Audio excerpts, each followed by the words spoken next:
मैं तुहाडा भाई राय फखरबास जिगर ते तमाम भाइयों मेरी तरफों अस्सलाम वालेकुम। जैसा कि तुहानू पता है कि मैं यूट्यूब चैनल ते मुख्तलिफ वीडियोज़ बना के नज़मां दी सेंड कर रहा, अपलोड कर रहा, तुसी लोगों को खुश करने वास्ते, एंटरटेनमेंट करने वास्ते। तो इस तरह काफ़ी लोगों ने कमेंट्स किए ने कि लाहौर के अंदर नशावर चीज़ों की या नशाइयां की तादाद बहुत ज़्यादा होती जा रही है, जो कि घर बार छड़ देंगे ने, बीवी बच्चे छड़ देंगे ने, पुलों थले जाके बसेरा कर लेंगे ने। तो उन्होंने बारे कुछ लिखो।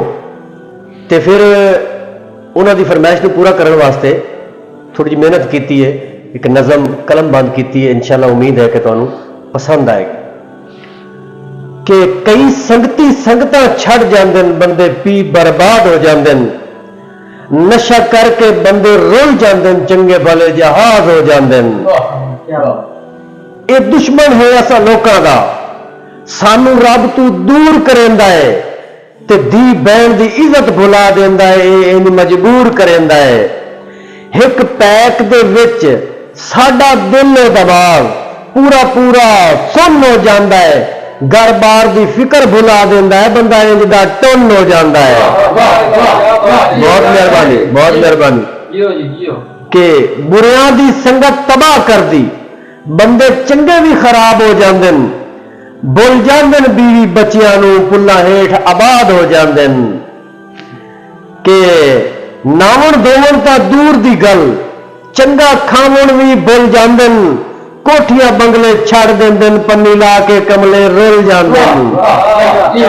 बहुत मेहरबानी, बहुत मेहरबानी। कि जी पानी तू चरसी इंज करते हैं, बड़ा अहम फिक्रा काबिल गौर। कि पानी तू चरसी इंज डरदे जिवें कां गुलैल तू बजदा है, ये कंबल रिजाइयां कढ़ लेंदे जदों माड़ा जिहा बदल गजदा है।